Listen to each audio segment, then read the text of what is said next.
舒思，你知不知道张希达今天晚上住哪个酒店啊？不知道。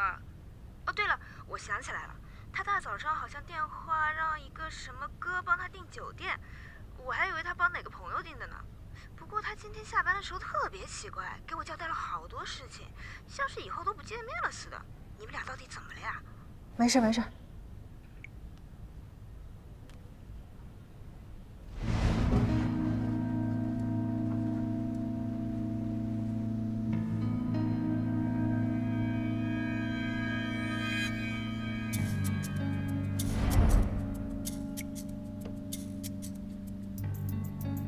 喂，小冉吗？你知不知道张希达今天晚上住哪个酒店？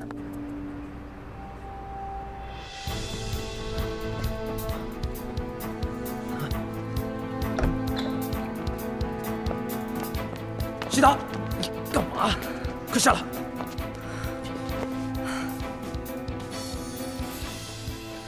你们聊聊，有什么事情赶紧给我电话，我就在大堂。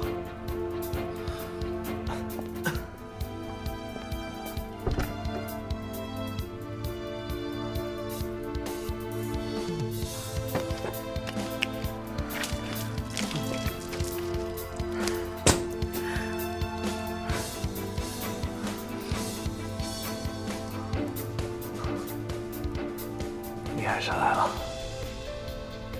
你现在还笑得出来是吗？张希达，你知道你现在在干嘛吗？你多大的人了？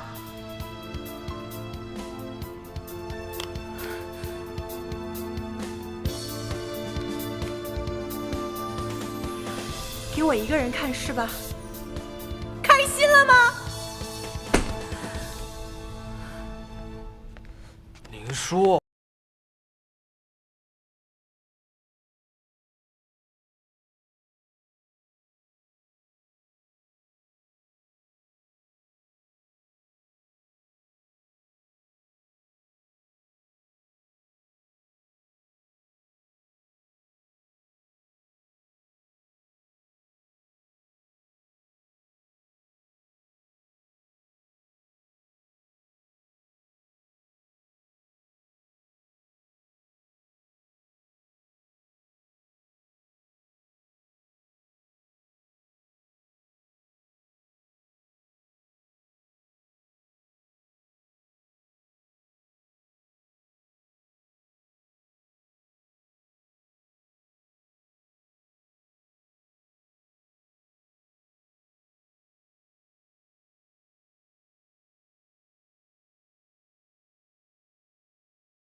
说说你，喝那么多干嘛？昨晚上要不是小冉送你回去，你又不知道混哪儿去了。哎呦，我这么大一人了嘛，喝点酒能干嘛呀？难不成被劫色呀？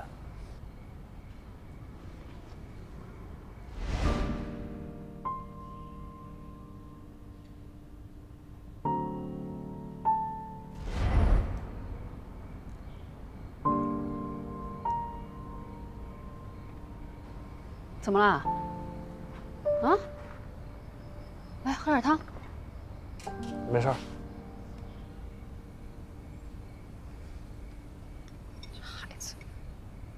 哦，对了，这次小冉是我临时调回镇西的，这外边的事还没安顿好呢。明天他得暂时先回去处理一下。啊，你帮我在手机上下载个打车软件，凑合1个星期。我再给你拿点水果去。我要吃葡萄。有。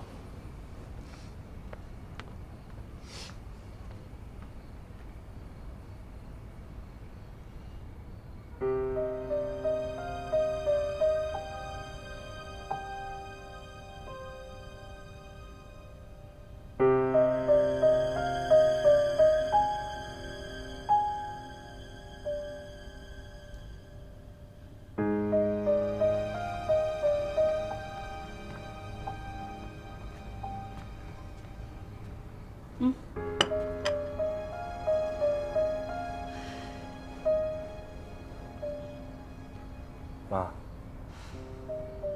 昨天晚上是董林叔让小冉来接我。那他还挺有心的。那你们还有联系啊？董林叔是怎么认识小冉的？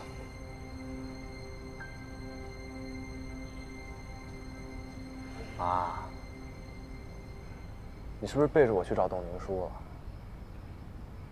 到底发生什么事儿了？你能不能告诉我？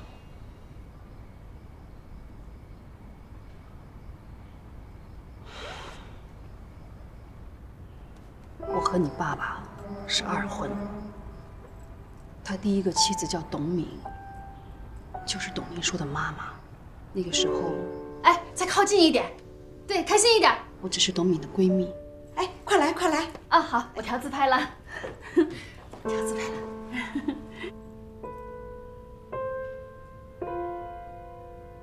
董敏和你爸爸结婚后不久就有孩子了，可在这之后，董敏总是以身体不适的理由拒绝和你爸爸有任何亲密的行为。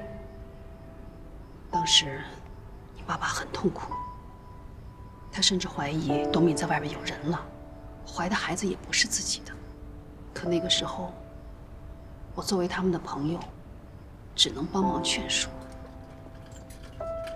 董宁书4岁的时候，董敏终于主动提出和你爸离婚了。离婚以后，董敏就把孩子的名字从张宁书改成了董宁书。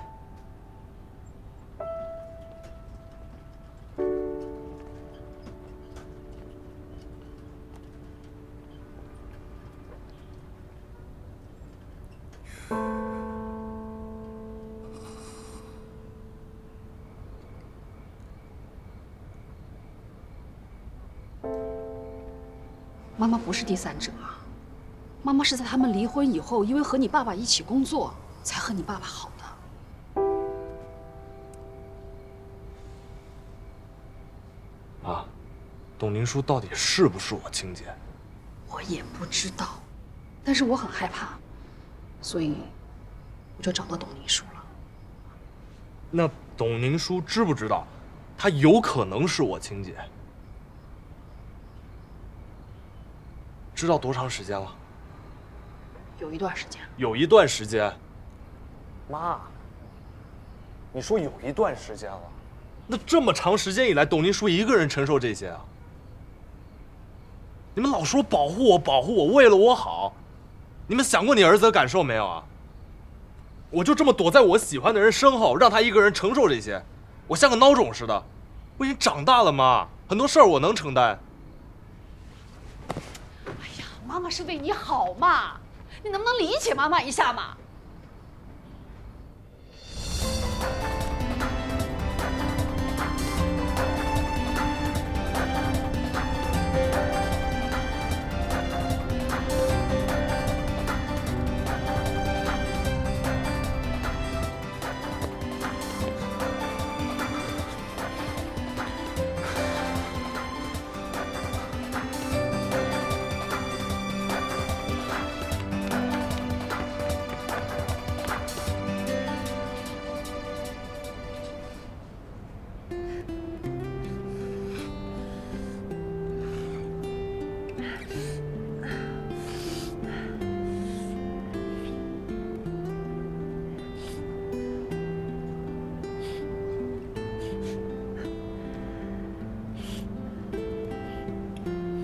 大明白，哭吧，没事儿。有时候哭真的是一种解脱。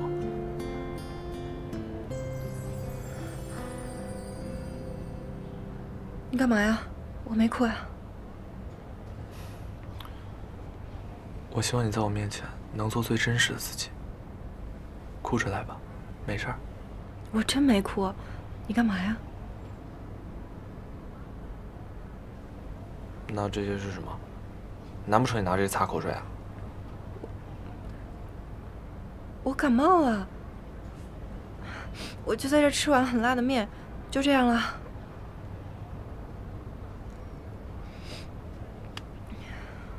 鼻涕啊？嗯。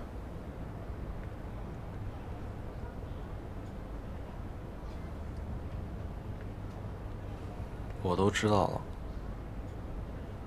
对不起，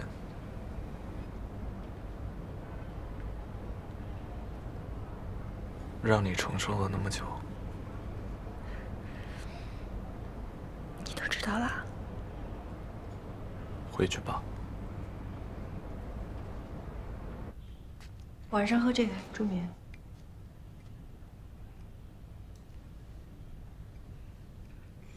所以，你从现在开始就把我当弟弟了。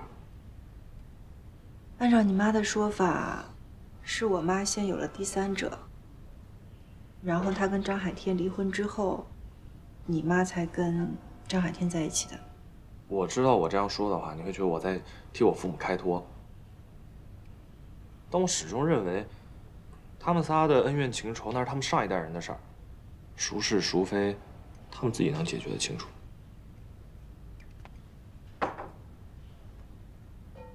我心中啊，有一个很坏的想法，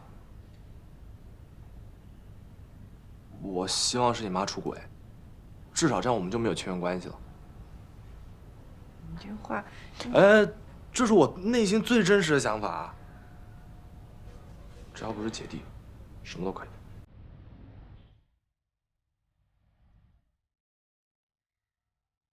虽然这么说对我妈不公平，但是其实我内心深处能理解你。对，这才是人性。我是真的想跟你说一下我跟我妈的真实状况。她跟张海天离婚以后，一直都是我们两个人过，从来没有出现过任何异性。账单你也看见了，是我找你爸要的。那是因为我妈生病了，在我们俩最孤苦无依的时候，没有一个人帮我们。我能想得到的人就只有那个我一直怨恨的张海天，可笑吗？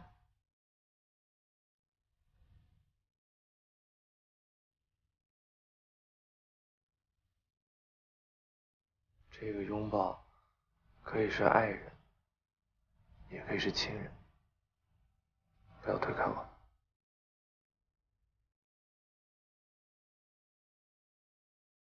你说，你妈跟我妈以前是最好的闺蜜。要是没有这些乱码七糟的事儿，咱俩是不是可以从小一块长大？就是那种，从小你教我骑自行车，牵着我的手带我去街角买根冰棍。我从穿尿不湿的时候，我就一路跟着你，跟跟屁虫似的，屁颠屁颠的，让你亲，让你抱的。那不就跟亲弟弟一样？你这人脑回路怎么那么奇怪？不应该是童养夫吗？我可消受不起你。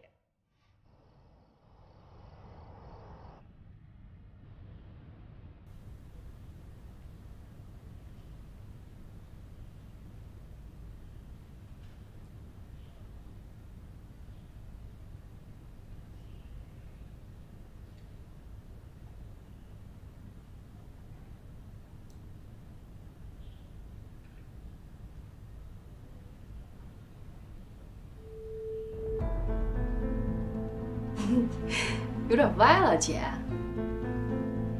这个低了，你看，姐，姐，你怎么了？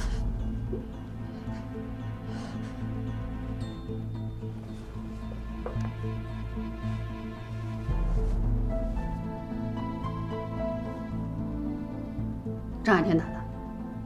不是，混蛋！我找他算账去。不是，姐，你，哎呦，你快坐着，我给你擦点药。等会儿啊。哎呀，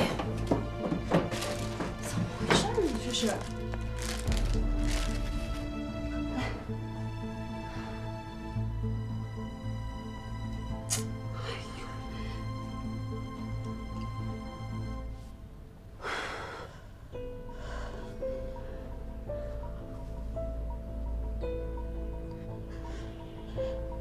这怎么回事啊，姐？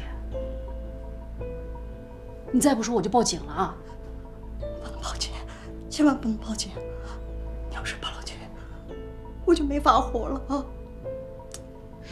那你倒是告诉我怎么回事啊？这是啊？那你答应我，千万任何人都不能说。你要是说了，我就只有去死。我保证不说。我要说了，出门被车撞死，行了吧？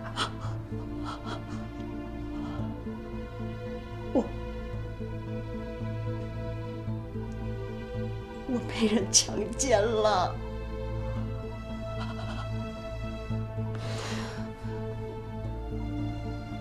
张海天知道吗？我没有告诉他。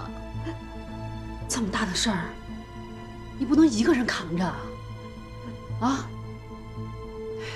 姐，你得告诉张海天，他应该会理解的。我告诉你，我怀孕了。什么？那，哎呦，冷静啊，先冷静。我想想，这孩子是谁的？我不知道，所以我不敢报警，更不敢告诉海天。如果他知道了，肯定让我把孩子打掉。但是他是一个小小的生命，我舍不得，我也不知道该怎么办了。姐，你听我说啊，这孩子在肚子里一天天就大了，所以我每天就用这个，我就使劲的搓，我搓我自己，我搓什么呀？我觉得我自己太脏了，知道吗？别动了！哎呀，我要搓干净。好了，停下，安静，好了，安静。我觉得我太脏了，我一定要把自己擦干净，但是我又做不到。冷静啊！姐，听我说，姐，我问你，咱能不能不要这孩子？我做不到，我做不到。姐，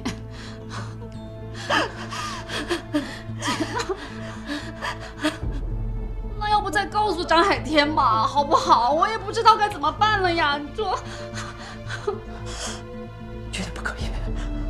绝对不可以，不能告诉他，不能告诉他。哎，好，我知道，不能告诉他，不能告诉我。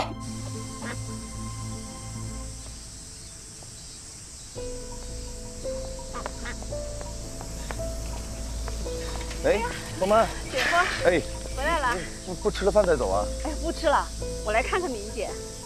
哦，我感觉她最近身体有点不舒服。姐夫，你最近多关心关心她。我公司太忙了。再忙也不是理由啊。是，我能感觉到你姐最近情绪不大对劲。但我真的压力很大，自己弄得焦头烂额的，确实没有照顾好你姐。那姐夫，你是工作上遇到什么问题了吗？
姐，我守住了我的承诺，没有跟任何人说。可我不知道，这是不是害了你？真相对我来说真的很重要。我那天看到刘源跟高琪的时候，就感觉上天好像给我们两个做了一次预演。即便是能在别人身上看到无数种可能，可是放到自己身上的时候，还是很难做抉择。所以那一天你把采样的样本还给了他们，我一开始觉得奇怪，现在一想好像又那么合理。所以你做好决定了吗？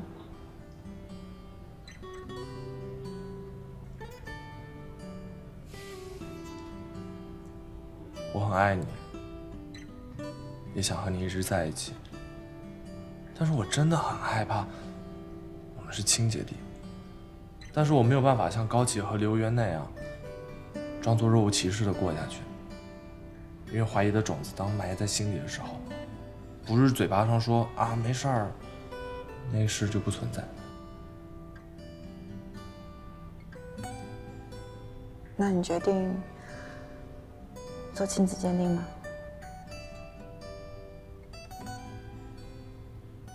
你愿意吗？如果亲子鉴定结果出来，我们俩有同一个生物学父亲，那我们就做最亲近的姐弟。如果亲子鉴定的结果出来，咱俩不是亲姐弟，那我们就永远在一起，好不好？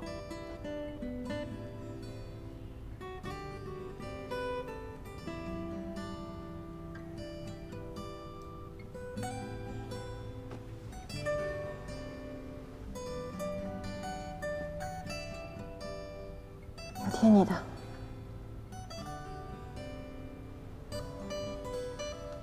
那不就还好，咱俩还没那个啥，要那个啥得多尴尬呀！你这个人真的是帅不过3秒啊！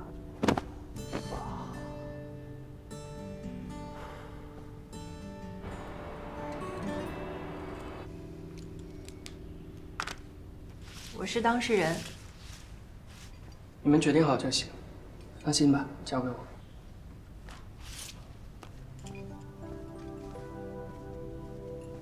张希达，你是不是小说写多了呀？这人生有必要这么有戏剧感吗？我这个叫命中非凡人。不是我说，你们两个情绪也太稳定了吧？哎，你想想那个高启和刘源，他俩那现场跟杀猪似的。其实我之前也崩溃过，迷茫过，想要逃避，但是谢谢张希达。虽然他有时候特别像小屁孩不靠谱，但是偶尔还是挺爷们儿的。咦，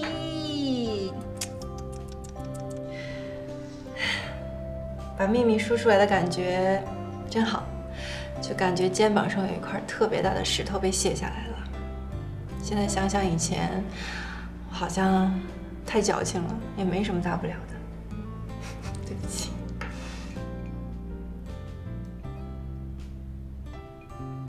哎，人家那2位在那里撒鸡汤呢，你在这里笑什么？啊，我请你们喝咖啡吧。啊，就这么定了。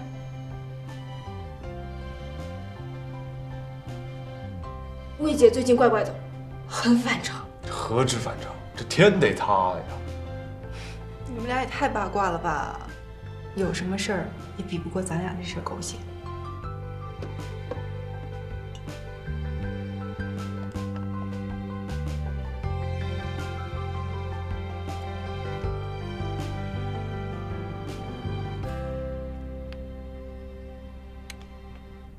艾姐请的这咖啡太不容易了。艾姐一个人是挺不容易的。讲的谁容易似的？我们还等着八爷档狗血剧的结果呢。你别说话。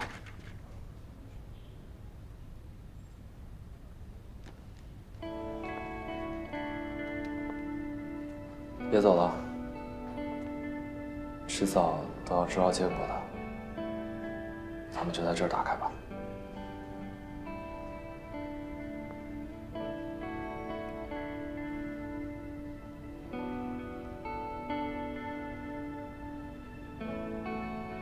我还是不敢看。你看吧，看完告诉我结果。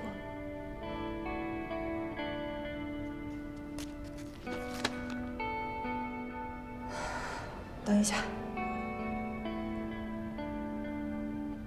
我先下楼。如果鉴定结果符合我生物学父亲，你就从左边电梯下来；如果不符合，你就走右边。我在楼下等你，好吗？好。